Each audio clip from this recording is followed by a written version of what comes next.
நமஸ்காரம். நான் இன்றைக்கி எங்கள் வீட்டில் டிஃபனுக்கு காஞ்சிபுரம் இட்லி பண்ண போகிறேன்.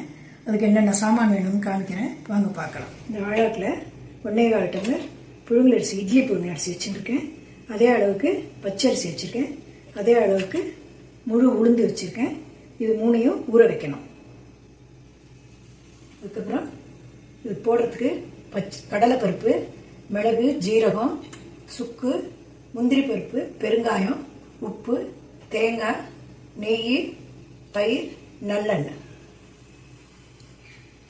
முதல்ல ஊற வைக்கிறதுக்கு சாமான்கள்லாம் எடுத்துக்கிறேன். பச்சரிசி, புழுங்கலரிசி, உளுத்தம்பருப்பு, இந்த மூணையும் 4-5 வாட்டி நல்லா அலசிட்டு தண்ணி கொட்டி ஒரு 6-8 ஹவர் மட்டுக்கும் நல்லா ஊற வச்சுடுங்க. அதுக்கப்புறம் அரைக்கணும். அது அப்புறம் காமிக்கிறேன் அரைச்சிட்டு.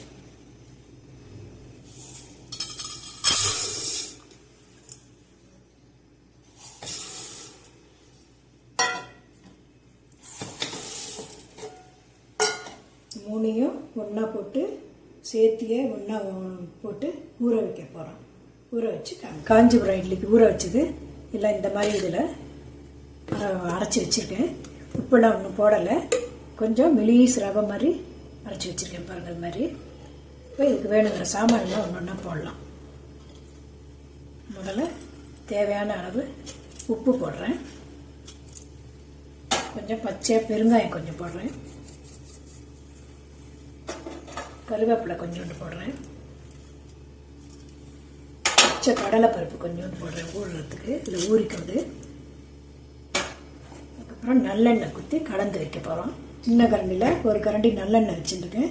இதையும் இந்த மாவு மேலே குத்திட்டு எல்லாம் சேர்ந்து அப்படியே கலக்கி விடணும். இது நல்லா ஊறட்டும். அதுக்கப்புறம் இட்லி குத்திக்கலாம். இதுக்கு தாளித்து கொட்டணும். காஞ்சிபுரம் இட்லி தாளிச்சதெல்லாம் ரெடியாக இருக்குது. இதுக்கு தாளித்து கொட்டணும். வாண்டியில் நெய் குத்தி வச்சுருக்கேன். அதில் முந்திரி பருப்பு போட்டுக்கலாம். மிளகு சீரகம் 1-2 பொடிச்சு வச்சுருக்கேன். அதையும் இதில் போடுறேன். கருவேப்பிலை கொஞ்சம் போடுறேன். கொஞ்சம் பெருங்காயம் போடுறேன். தேங்காய் கொஞ்சம் பல்லாக நறுக்கி வச்சுருக்கேன். இந்த மாதிரி இதுவும் இதில் கொஞ்சம் போடுறேன். எல்லாத்தையும் ஒரு சுற்றி வாசிட்டு கேஸ் ஆஃப் பண்ணிட்டு அப்படியே மாவில் கொட்டிடுறேன். போட்டு கலந்துடுறேன். மாவில் போட்டுறேன்.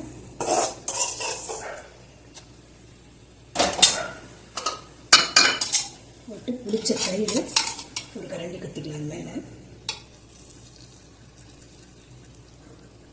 நல்லா கலந்து வச்சுட்டு அதுக்கப்புறம் இட்லி கொத்த வேண்டியதான் காமிக்கிறேன். கலந்து வச்சுருக்கேன். இந்த மாதிரி லாஸ்ட்டில் சுக்கு கொஞ்சோண்டு பொடி பண்ணி இதில் போடலாம். சுக்கு இல்லாட்டி இஞ்சி கூட நீங்கள் போடலாம், பொடியாக நறுக்கிட்டு. இது மாதிரி டம்ளர் இருக்குது. 7 டம்ளர் வச்சுருக்கேன். இதுக்கு நெய் துடைச்சி வச்சுருக்கேன். உங்கள்கிட்ட கப்பு இருந்தாலும் பரவாயில்ல, இல்லை இட்லி பிளேட்லேயே கூட குத்தலாம். குத்திட்டு ஆவியில் வேக வைக்கணும். முக்காலாக இந்த மாதிரி குத்தணும் நீங்கள் மாவு.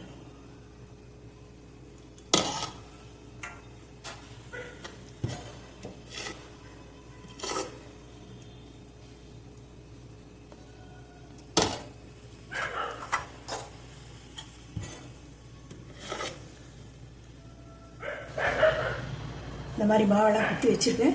இது கிட்டத்தட்ட ஒரு 20 நிமிஷமாவது 20-25 நிமிஷம் வேகணும். இது உளுத்தம்பருப்பு ஜாஸ்தி இருக்கிறதுனால இது ஆவியில் வேக வச்சுட்டு உங்களுக்கு இட்லி எடுத்து காமிக்கிறேன். காஞ்சிபுரம் இட்லி ரெடி ஆகிட்டு பாருங்கள். இது மாதிரி இருக்கும். உள்ளுக்குள்ள ஸ்பாஞ்சி மாதிரி இருக்கும். மிளகா அப்படி தான் இதுக்கு ரொம்ப நல்லா இருக்கும். மிளகா அப்படி பண்ணிக்கலாம். இல்லைனாலும் சட்னி அரைச்சிட்டு சாப்பிட்லாம். நீங்களும் இது மாதிரி பண்ணி பாருங்கள். அடுத்த வீடியோவில் சந்திக்கிறேன். நமஸ்காரம்.